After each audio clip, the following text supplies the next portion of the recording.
여러분, 잘하는 얘기를 하나 먼저 말씀드리려고 하는데요. 어떤 꼬마가 쪼로로 달려왔습니다. 그리고 마루에 앉아 계시는 할머니와 어머니에게 대추를 하나씩 드리면서 잡수세요 그랬습니다. 근데 엄마가 가만히 보니까 할머니는 알이 굵은 걸 드리고 엄마인 자신에게는 조그만 걸 주니까 엄마가 한편으로 그 녀석이 그래도 할머니 위할 줄 아네 대견하기도 하고, 한편으로 요놈 봐라 난 조그만 거 준다 섭섭하기도 했습니다. 그래 나중에 불러가지고 물어봤습니다. 이 녀석아, 어떻게 할머니는 큰 거 드리고 엄마는 조그만 거 주는 거야? 괘씸하기도 하고 또 어떻게 대답하는지 한번 물어볼 양으로 그렇게 했더니 이 녀석이 엄마 귀에다 대고 속삭였습니다. 엄마, 그 할머니 드린 거는 개똥에 떨어졌던 거야. 할머니 여러분, 속지 마시기 바랍니다. 손주라고 그러면 그냥 다 내줄 것 같이 그렇게 사랑하고, 이 녀석이 막 대추 이만한 거 할머니 주면은 너무 좋아서 입이 여기까지 걸리시겠죠. 근데 그게 개똥에 떨어졌던 거라니까요. 여러분, 대추는 큰 거는 할머니 드렸지만 마음은 누구한테 가 있습니까? 마음은 이게 엄마한테 가 있는 거예요. 세상 모든 것이 마음이 문제입니다. 그래서 우리 흔히 하는 말 가운데 마음에 없는 말 집어치워라 이렇게 하거나, 마음만 먹으면 못할 게 없다 뭐 그렇게 하거나, 하여튼 이 마음이 중요하죠. 근데 여러분, 우리가 하나님을 섬기는데도 우리의 마음이 대단히 중요하다고 생각합니다. 마음을 다해서 하나님을 섬겨야 됩니다. 그리고 오늘 말씀 16절을 우리 한번 보십시오. 오늘 내 하나님 여호와께서 이 규례와 법도를 행하라고 내게 명령하시나니, 그 다음에 뭐라고 그랬나요? 그런즉 너는 마음을 다하고 뜻을 다하여 지켜 행하라고 하셨습니다. 성도 여러분, 하나님께 마음을 다하시기를 부탁드립니다. 그러면 하나님을 마음을 다해서, 뜻을 다해서 그분을 섬기고 그 말씀을 청종하려고 한다면 우리에게 필요한 게 뭐겠습니까? 그건 너무나도 단순한 얘기인데요, 이거를 우리 어머니들에게 적용해서 한번 생각을 해봅시다. 어머니께 마음을 다해서 효도하려면 뭐가 필요하겠습니까? 그건 뭐 두말할 것도 없이 어머니를 고맙게 여기는 마음이 있어야 되죠. 나를 낳으셨다, 진자리 마른 자리 갈아 누이시면서 키우셨다, 그리고 말썽 부리는 나를 참아주시고, 당신은 안 입으며 나를 입히고, 당신은 안 잡수시며 나를 먹게 하고, 당신은 씀씀이를 줄이면서 나를 위해서는 아낌없이 쏟아주셨다. 세상 어디도 이런 어머니는 없다. 당신은 저의 유일하신 어머니이십니다. 어머니, 세상에 수십억의 여성이 있지만 내 어머니는 당신 한 분뿐입니다. 이렇게 생각할 때 그 어머니에게 마음을 다해서 효도할 수 있다는 겁니다. 근데 여러분, 이 어머니를 무슨 동네에 지나가는 아줌마 정도로 생각하면 어떻게 마음을 다하겠습니까? 나에게 유일한 어머니시다, 내 어머니시다, 이게 중요한 거죠. 우리가 하나님을 섬길 때도 똑같습니다. 하나님을 동네 아저씨 정도로 생각하면 마음을 다한다는 게 불가능하겠지만, 그 전능하신 여호와 그분이 나의 하나님이시라는 것을 깨닫고 인정하고 믿는다면 우리가 하나님께 마음을 다할 수 있을 것입니다. 그래서 여러분, 17절에 뭐라고 말씀하는가요? 17절 다 같이 한번 읽어보겠습니다. 네가 오늘 여호와를 네 하나님으로 인정하고 또 그 도를 행하고 그의 규례와 명령과 법도를 지키며 그의 소리를 들어라. 할렐루야. 거기 보면요, 여호와를 네 하나님으로 인정하고 그렇게 말했습니다. 여러분, 이 말은 무슨 뜻이냐 하면, 여호와 하나님 그분을 자신의 하나님으로 인정하지 않는 사람들이 세상에 많다 하는 것을 반증하는 겁니다. 하나님을 자신의 하나님으로 생각하지 않아요. 그냥 뭐 우리 아버지가 믿는 하나님, 우리 어머니가 믿는 하나님, 극성스러운 내 마누라가 믿는 하나님이다, 그냥 이렇게 생각하지, 나의 하나님으로 생각하지 않는 이들이 교회 다니는 이들 중에도 제법 있다는 것입니다. 여호와를 자신의 하나님으로 인정하는 문제를 생각하면 떠오르는 인물이 성경에 있습니다. 그분은 바로 야곱이시죠. 여러분, 야곱은 에서와 쌍둥이로 태어났습니다. 그런데 같이 태어난 쌍둥이인데 조금 먼저 태어났다는 것 때문에 모든 게 형님에게로 집중됩니다. 그 당시 맏아들의 권리라는 건 대단한 거거든요. 야곱의 마음속에 불만이 많아요. 왜 모두 형님 중심인가? 그래서 기회를 노려서 형에게로 돌아갈 축복을 자신의 것으로 가로채기 위해 아버지를 속이고 형을 속이는 일도 하게 되죠. 어쨌든 이런 갈등이 진행되면서 그 형 에서가 동생 야곱을 증오하기 시작했는데 심지어 죽여야 되겠다는 생각을 할 정도로 동생을 미워하게 됐어. 그 부모가 몹시 고민하다가 작은 아들을 너 외삼촌의 집에 가 있거라 그러면서 멀리 보냈습니다. 여러분, 그 여행은 오늘날의 여행하고는 다릅니다. 오늘날이야 뭐 기차 타고 한 달에도 여러 번 다닐 수 있는 그런 여행이지만 그때는 한 번도 가보지도 못한 것, 한 번도 얼굴도 본 적이 없는 말만 들은 외삼촌, 실제로 지금도 거기 살고 계신지 아니면 또 어디로 옮겨서 못 만날는지 아무것도 정해진 게 없는 그런 여정을 출발하게 됐습니다. 형님의 미움을 피해서 가는 그 길, 동행하는 이 아무도 없이 홀로 가는 길, 얼마나 외롭고 힘들었겠습니까? 어느 날 밤에 노숙을 하게 됐는데 그 허허벌판 인적이 끊어진 그곳에 달랑 자기 혼자밖에 없다고 생각했습니다. 아버지도 어머니도 누구도 그 곁에 없었습니다.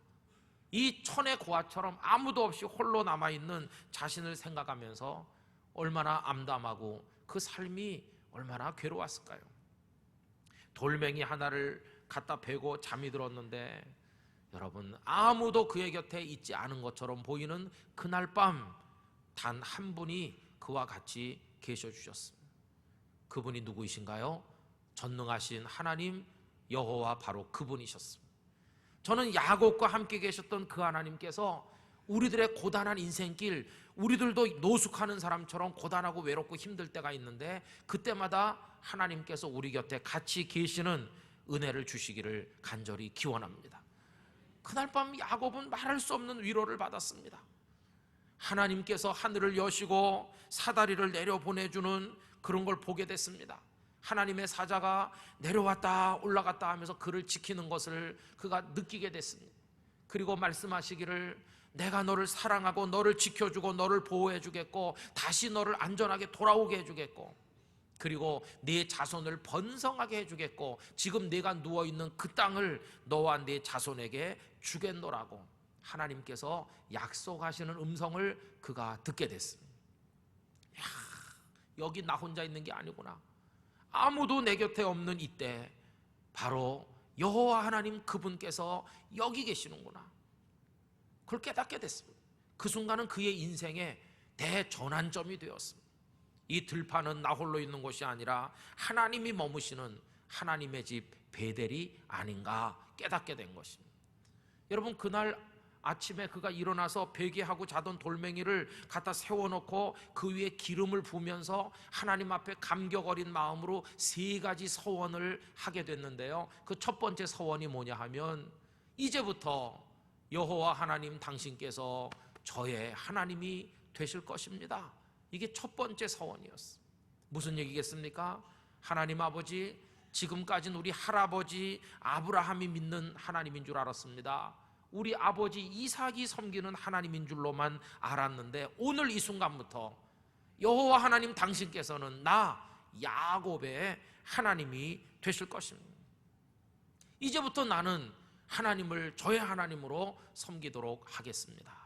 그가 새롭게 태어나는 순간이 되었습니다. 여러분, 저는 우리 교우님들께서 여호와를 자신의 하나님으로 인정하게 되는 이 믿음의 복을 얻게 되시기를 기원합니다. 하나님은 여러분의 하나님이십니다. 여러분 각자의 하나님이십니다. 이제는 누가 믿으라고 해서 믿는 게 아닙니다. 사람들이 믿지 말라고 해도 나는 하나님을 믿습니다. 왜냐하면 이제 그분은 나의 하나님이시니까요. 이제는 주체적 신앙으로 우뚝 서게 됩니다.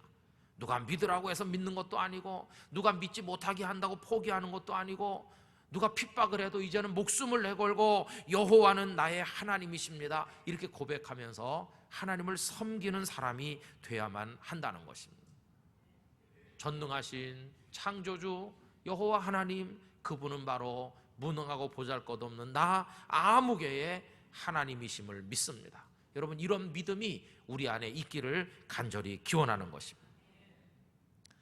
이런 믿음을 가지면요, 그때서야 마음을 기울일 수가 있는 거죠. 왜요? 내 하나님이시니까. 내 하나님이니까 내가 온 마음을 다하고 뜻을 다하여 하나님을 섬기는 사람 될 수가 있다는 것입니다.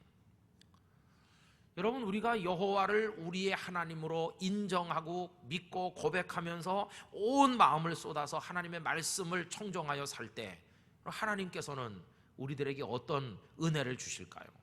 저는 오늘 본문에서 두 가지를 말씀드리려고 하는데, 그 첫째가 뭐냐 하면 하나님께서는 우리를 보배로운 백성으로 여겨 주신다는 것입니다. 18절 말씀 다 같이 읽어보겠습니다. 여호와께서도 내게 말씀하신 대로 오늘 너를 그의 보배로운 백성이 되게 하시고 그의 모든 명령을 지키라 확언하셨느니라. 할렐루야. 여러분, 우리를 그렇게 할 때 보배로운 백성이 되게 하신다는 거예요. 얼마 전에 어떤 사람이 인터넷에 글을 올렸어요. 그 제목이 눈길을 끌었습니다. 대한민국 여권의 위력. 그러면서 이렇게 비교하는 표를 올려놨어요. 우리 대한민국 여권을 가지고 해외 여행을 가잖아요, 그죠? 그럼 대한민국 여권이 이제는 상당히 힘이 있어요. 대한민국 사람입니다. 그러면 세계 많은 나라가 그냥 비자 없이 그러세요? 그러면서 그냥 들어오라고 그래요. 그런데 그 옆에 비교되는 나라는 어느 나라냐 하면 대만이었어요.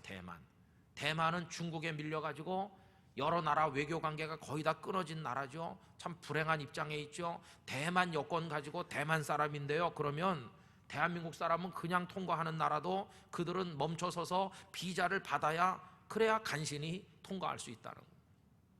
여러분, 대한민국 백성으로 인정된다고 하는 거, 이거 정말 대단한 것이에요. 지금 우리 중국에서는요, 탈북한 사람들을 강제 소환하는 문제로 전 세계 여론이 비등하고 있습니다. 있을 수 없는 일이죠. 근데 왜 그런 일이 벌어집니까? 우리는 대한민국 여권 가지고 중국 땅에 마음대로 드나듭니다. 떳떳하게 내밀고 대한민국 사람입니다. 그런데 북한에 계신 분들은 우리랑 똑같이 생겼어요. 똑같이 한국말을 해요. 똑같이 한글을 읽어요. 똑같은 된장찌개 먹고 똑같이 김치 먹고 우리랑 똑같아. 우리 민족이에요. 그런데 그들은 대한민국 국민으로 인정되질 못하고 그냥 북조선 사람으로 인정되다 보니까 쫓아버리는 것이, 강제로 잡아서 다시 돌려보내요. 여러분, 대한민국 백성으로 인정될 수 있는지 없는지, 이거에 따라서 하늘과 땅만큼 그 대접의 차이가 난다는 것을 우리 알지 않습니까? 그럼 이스라엘 백성들에게 보배로운 백성이라고 하는 이 말씀이 왜 그렇게 짜릿한 말씀이었을까? 생각해 보면요, 이 사람들은 요 얼마 전까지만 해도 애굽에 있을 때 백성이 아니었거든요. 애굽의 바로왕, 그들을 백성으로 인정하지 않았습니다. 바로왕은 그들을 노예로 여겼습니다. 노예. 너희들은 내 백성이 아니다. 너희들은 노예야. 핍박하고 부려먹고 그 다음에 아기를 낳으면 강에다 갖다 던지라고 그러고, 그게 그들이 받았던 말로 다 할 수 없는 고통인데, 이유는 하나, 바로왕이 그들을 자기 백성으로 여기지 않았기 때문에 그래요. 백성이 아니었어요. 그런데 여러분, 너는 내 백성이 아니야 이렇게 말하는 바로왕으로 인해서 고통받던 그들을 향해서, 아니다, 너희들이야말로 나의 보배로운 백성이니라, 이렇게 말씀하시는 분이 나타나셨는데, 그분이 바로 전능하신 여호와 하나님이시라는 것입니다. 하나님께서는 그들을 노예로 삼으신 게 아닙니다. 너희들은 나의 보배로운 백성이다. 그래서 하나님은 바로왕에게 명령합니다. 내 백성을 보내라. 바로왕은 거절했습니다. 나는 못 보내요. 나는 이들을 노예로 계속 부려먹겠어요. 하나님께서 바로왕에게 벌을 주셨습니다. 바로가 손발 다 들고 항복했습니다. 출애굽의 과정은 이스라엘을 당신의 보배로운 백성으로 여기시는 여호와 하나님과 이스라엘을 노예로 부려먹고자 하는 바로왕 사이의 전쟁이고, 하나님이 대승을 거두신 사건입니다. 하나님은 이스라엘을 당신의 백성으로 불러내셨다는 것입니다. 그래서 여러분, 여기 이 말씀에서 너를 보배로운 백성으로 삼겠다는 이 말씀이 우리들에게는 잘 느껴지지 않지만은, 이 말씀을 들을 때 이스라엘 백성들은요, 전율이 느껴지는 거예요. 우리가 노예가 아니고 그분의 백성이구나. 성도 여러분, 우리도 하나님을 왕으로 모시게 될 때 하나님께서 우리를 당신의 백성으로 인정하시고 은혜를 베풀어 주실 줄로 믿습니다. 그런데 여러분, 우리가 하나님을 왕으로 인정하지 않는다면, 하나님 제발 좀 나를 그냥 놔두세요, 저는 바로 왕이 좋아요. 아니, 바로 왕이 너를 백성으로 인정하지 않는데 그래도 좋아요. 저는 그냥 바로 왕 밑에서 노예로 살아도 행복하니까 하나님 그냥 저를 건드리지 말아주세요. 만약에 누가 이렇게 말한다면 이 사람보다 더 바보 같은 사람은 없을 것입니다. 여러분, 바로 왕의 노예가 되지 말고 하나님의 보배로운 백성이 돼야 될 줄로 믿습니다. 그분이 우리를 지켜주십니다. 왜? 왕이시니까. 왕이 자기 백성을 구원하고 왕이 자기 백성을 지키는 것처럼 하나님께서 우리들을 지키시고 보호하시고 인도해 주신다는 것이 하나님의 보배로운 백성, 얼마나 놀라운 축복입니까? 또 하나님을 자기 하나님으로 인정하고 마음을 다하는 사람에게 어떤 일이 벌어지느냐? 여러분, 하나님께서 감당할 수 없는 축복을 내려주신다는 것이, 그게 뭔가 19절 말씀 다 같이 읽어보겠습니다. 그런즉 여호와께서 너를 그 지으신 모든 민족 위에 뛰어나게 하사 찬송과 명예와 영광을 삼으시고 그가 말씀하신 대로 너를 네 하나님 여호와의 성민이 되게 하시리라. 할렐루야. 뛰어나게 해주신대요. 모든 민족 위에 뛰어나게, 아주 탁월하게, 눈에 확 뜨이게 큰 거봉처럼 하나님께서 우뚝 세워주신대요. 이게 무엇입니까? 하나님의 복이 그 백성들에게 임한다고 하는 뜻이죠. 그죠? 여러분, 이 말씀이 유대인들에게 그대로 이루어진 것 같아요. 유대인들의 우수성이라고 하는 거는 우리가 다 알고 있습니다. 어떤 자료에 보니까요, 전 세계 70억 인구 중에서 유대인이 숫자로 차지하는 비율은 0.2%쯤 된다고 그럽니다. 얼마 안 돼요. 그죠? 0.2%, 1%도 안 돼요.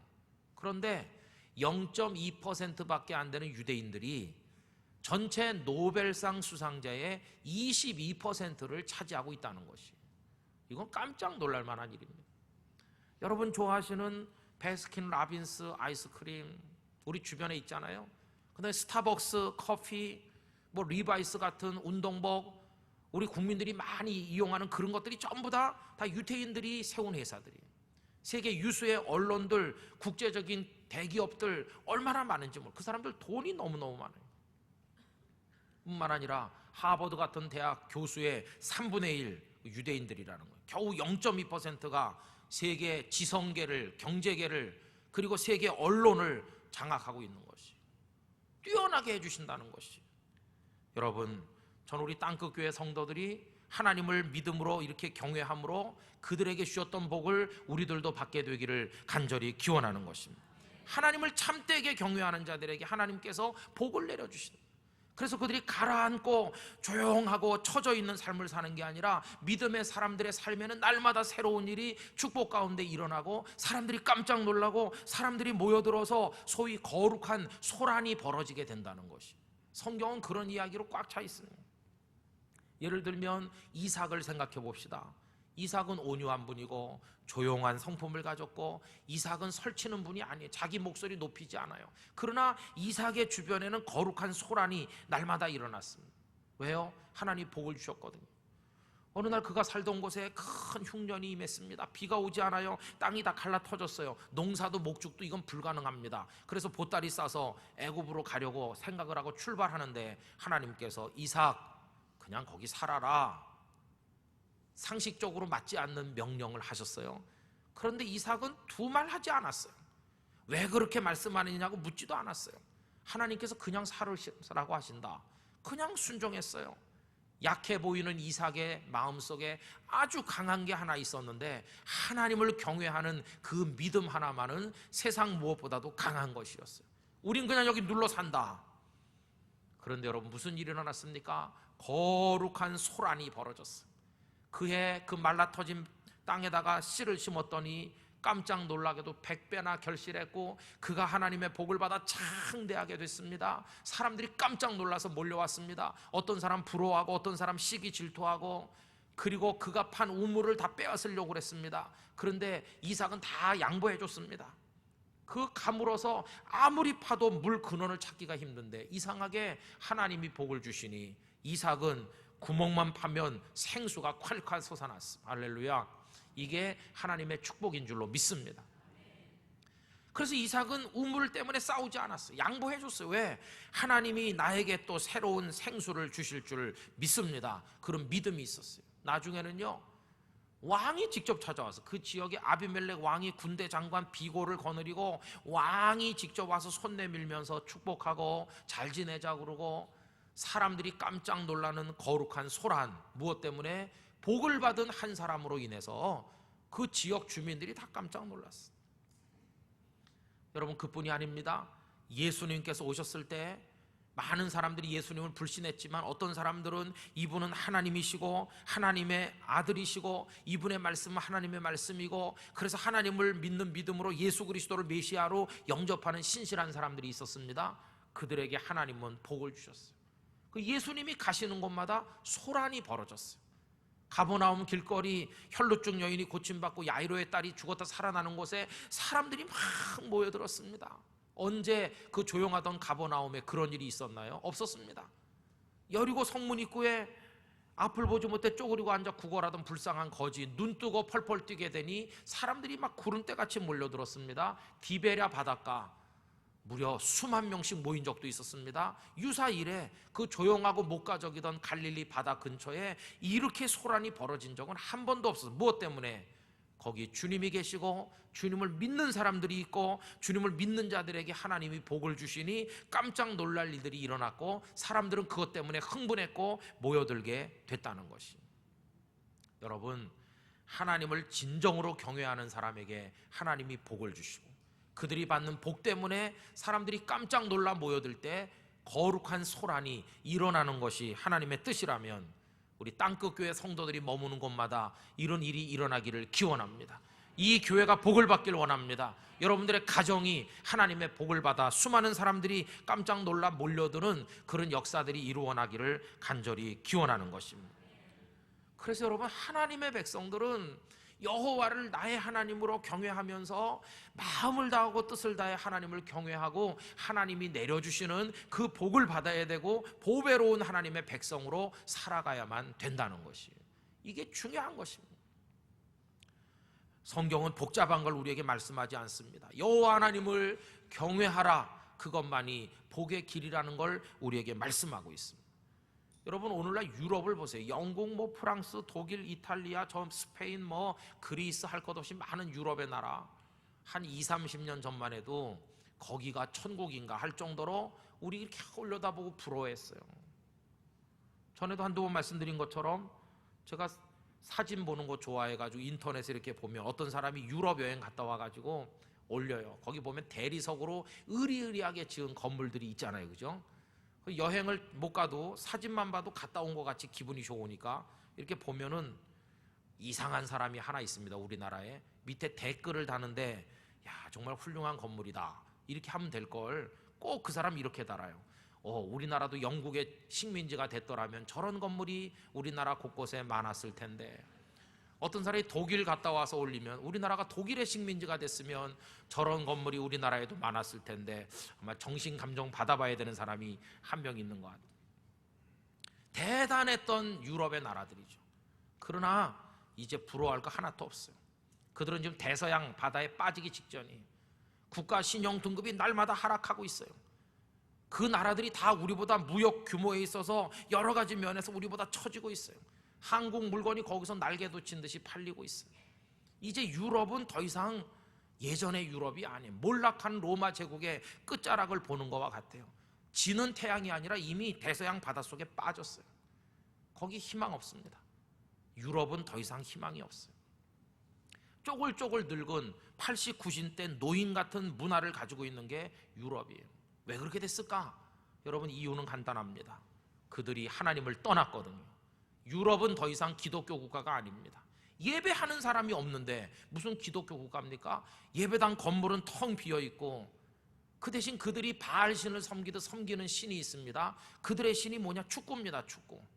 유럽 각 나라마다 축구 리그를 만들어 갖고 수만 명씩 매일같이 모여서 열광하고 축구공이 그들의 바알신입니다. 주일날 예배드리러 오는 사람 없습니다. 기독교적 삶이 남아있지 않느냐?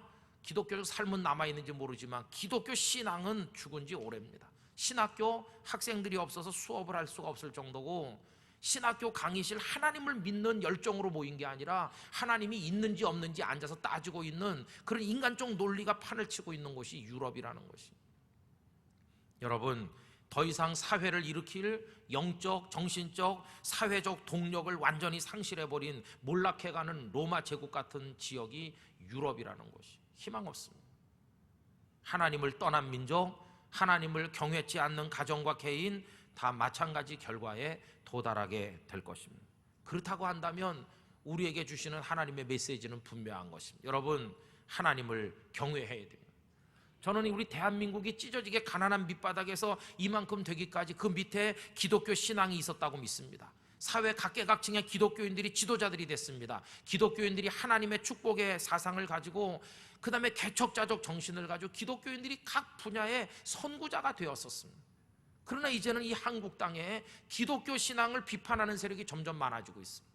유럽의 꽁무니를 따라가고 있는 거죠. 이 나라의 미래가 걱정이에요.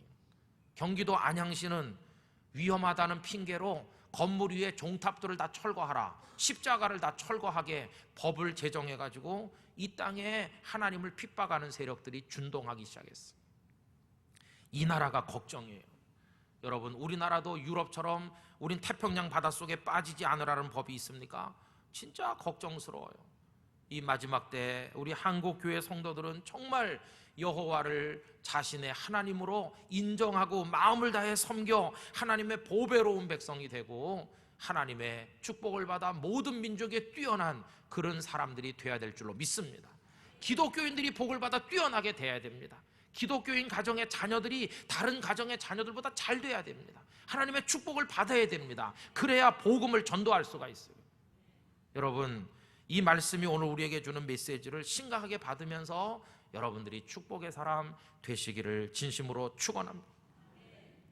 하나님 나라 백성이 되고 하나님을 왕으로 모시고 하나님의 보배로운 백성이 될 것인지, 아니면 이 땅에 속해 이 땅의 백성으로 바로 왕의 노예로 살 것인지 둘 중 하나입니다. 빌립보서 3장 20절은 우리의 시민권은 하늘에 있다. 여러분, 우리는 하나님의 백성인 줄로 믿습니다. 이제 우리가 할 일은 지금도 문을 열고 내 백성을 모으라 이렇게 말씀하신 하나님의 뜻을 따라 한 사람이라도 더 하나님의 보배로운 백성이 되도록, 하나님 나라 국적을 취득하도록 사람들을 모아드려야 될 사명이 오늘 우리에게 있는 줄로 믿습니다. 내일부터 전도 동력 세미나 50여 명이 가시는데요, 이분들이 가서 하셔야 될 일이 바로 그것이고 우리가 또 기도하면서 해야 될 일이 그것입니다.